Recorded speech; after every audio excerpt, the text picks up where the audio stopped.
So we started talking about sort of chaos, and chaos being the marketing problem that no one wants to admit. And we did that because it was becoming increasingly clear that brands that were thriving were those who had reorganised their chaotic operating models into more coherent ones, and they were driving superb benefit because of that.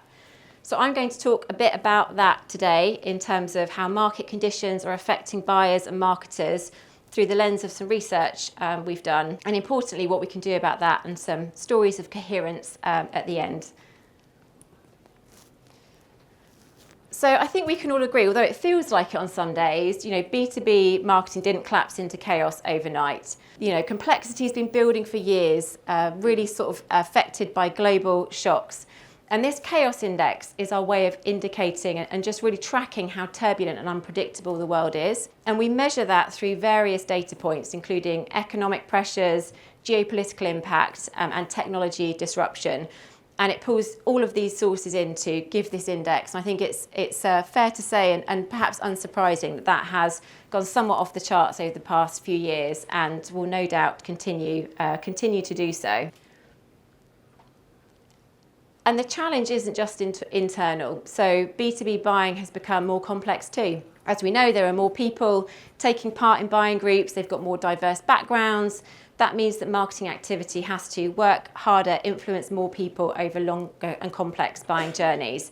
And this is one of the key forces we see really creating that sense of chaos within the marketing organisation. So as we layer that all together, we can really take into effect that sort of world we live in impact of all of the world's turbulence affecting markets. So supply chain disruption, sort of tariffs, all of that creates then issues with organisations who hunker down into more risk aversion. They move out of growth and focus on margin. And as buyers, your committees become bigger, your decisions get slower, and marketers are then under more pressure to try and deliver ROI from a base who are less inclined to spend. So it becomes, this financial defensiveness drives a sense of chaos as teams are asked to do more with less on tighter resources. And this creates something of a conundrum for the B2B marketer. And these are verbatim quotes that we have heard from clients over the past sort of 12 months. These are some of the things that we're talking about how we can solve for. So the cost of customer acquisition is increasing year on year. Marketing creates hundreds of leads, but they are not followed up. We're working in silos, and we don't really know kind of what is driving the right outcomes from our marketing activity. So if you're reading any of these examples and nodding along, or if it feels familiar, the chances are you're suffering the effects of the chaos cascade as well. And that's really what our research sought to understand, how that is feeling and manifesting itself within the marketing organisation. But there is a path forward. I think, what is clear is that complexity is inevitable in the world that we live, but chaos is optional. When you operate and move operating systems in marketing to a more coherent state, you can drive significant business benefits. And these outcomes are from sources from Forrester, Google, McKinsey, looking at that actually you can grow more opportunities from existing customers by 20% when you have a coherent customer lifecycle program which brings in all of the silos within the organisation. You can see best-in-class growth over 10% annually when you have a coherent, sort of non-siloed operating model. So as I mentioned, we commissioned our own research, which we wanted to have the lens on the human impact of chaos on the marketer. So we felt there was a lot of research around more quantitative measures, so how long the buying journey is taking, the number of touch points that it takes to reach the audience. But there was very little talking about how chaos manifested itself within the organisation and indeed onto our buyer.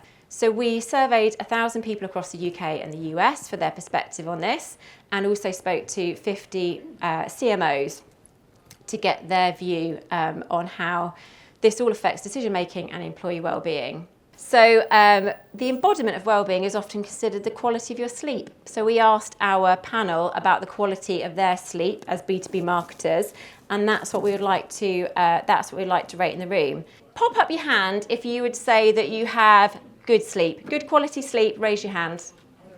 Good quality. Oh wow. Okay, good. I'm pleased to see that.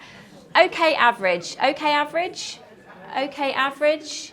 Okay, I'm saying that's about 20% of you. And then finally, poor. Who has not great sleep? Not great sleep. Steve Johnson, you can get your hand up. Yeah, very good. Okay, all right. Well, this seems like a group who have, I would say, pretty good sleep in comparison to some of our research base. So when we asked the question, only a third, less than a third, were talking about having good quality sleep, with 2/3 at sort of more of that okay and average perspective. So that was just one lens we put on the sort of the personal manifestation of chaos. We looked at other factors and we asked about how else chaos is experienced as a B2B marketer. So as you'll see here from some of the top responses, the audience talked about experiencing burnout and fatigue, stress, inconsistency of quality of work, and missed opportunities generally. So really sort of showing how a lot of those effects are more than just operational. And I think that the coping mechanisms tell their own story as well. So how you're responding to chaos, the top three or the top highest responses were around working longer hours, missing breaks, and deprioritizing long-term activities. And obviously, with most of us focused on buying cycles at 12 to 18 months, the risk you then create by getting into this kind of hurry cycle. We had a webinar last week looking at the research, and one of our clients from Fortinet talked about this kind of curse of hurry. Hurry to get the event out, hurry to kind of show the MQL target, hurry to do the next thing. You miss that opportunity to build that environment for selling into the future. So that short-term focus is detrimental both personally, but also on the outcomes you're able to drive strategically. We also sought to understand what factors contribute most to your sense of chaos. So what is kind of creating that sort of sense of chaos within you personally, within the organisation? And I should say first off that half of respondents said they suffered with chaos within their organisation, so that they feel their working condition feels chaotic. And these were some of the top responses. And obviously there are a mix of both internal and external factors. So externally, market tariff uncertainty or supply chain disruption, factors that you can't individually affect. But I think as well as the external forces, some of the internal ones are very interesting, where data silos are blocking the ability to work collectively as a team, siloed teams missing the opportunity for product, field and account-based marketing to work together. And all of those things are obviously sort of within our gift to be able to resolve, but are unable to in many instances. But I think the bottom line here is that the world has moved on and many operating models haven't. So teams don't have the structures to be able to cope with a lot of the pressures and a lot of the needs of the kind of today's marketing pressures. So that internal chaos is optional and preventable in many ways. The chaos we're experiencing within the marketing organisation also affects our audience, so also affects our buyers. And we asked the question to the buying set of the research panel, what's making the buying process harder?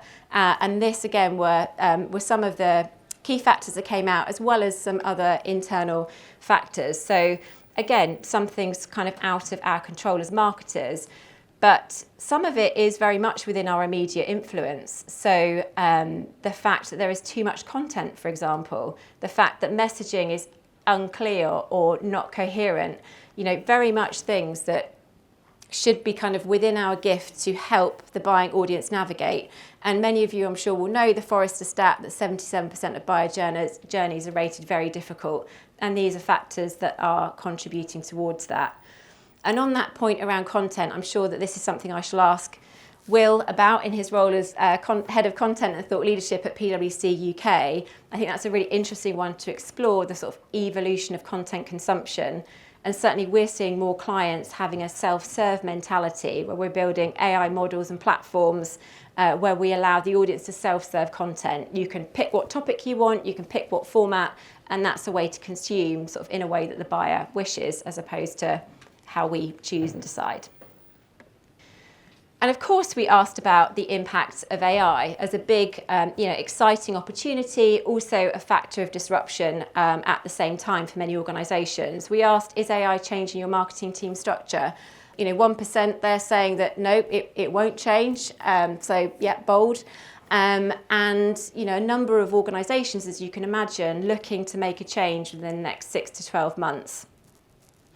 I think what's interesting is that only 14% of organisations have made that change. So a relatively small amount, sort of given how much noise there is about AI and about how that should change the infrastructure and way we market. Only very few relatively have made the change. And certainly what we hear is a lot of confusion from clients around, we're told to go to market in AI in this way, we're told we need to create use cases in that way, but how do we actually do it? How do we actually make that happen on a very practical lens? And I'm excited for Runa's presentation from Westcon Comstore, where she can share some great examples where she's worked with the marketing team and she's cracked on. She's built use cases, hasn't waited for a central AI steering group to tell her what to do, and has really delivered some superb results as a result of that. And again, thinking about sort of, at the other end of the spectrum, what is the impact of coherence? So when things are aligned, when we're working coherently, what are some of those impact points? And the top 3 that came through were around alignment with business goals, consistent quality of work, and reduced stress for teams. And that was from the internal marketing perspective. From the buyer perspective, 97% noticed when there was a more kind of coherent marketing campaign. And so, ultimately better for the team and better for the buyer and business at large. So I guess to conclude, we see chaos as what happens when teams optimize in isolation.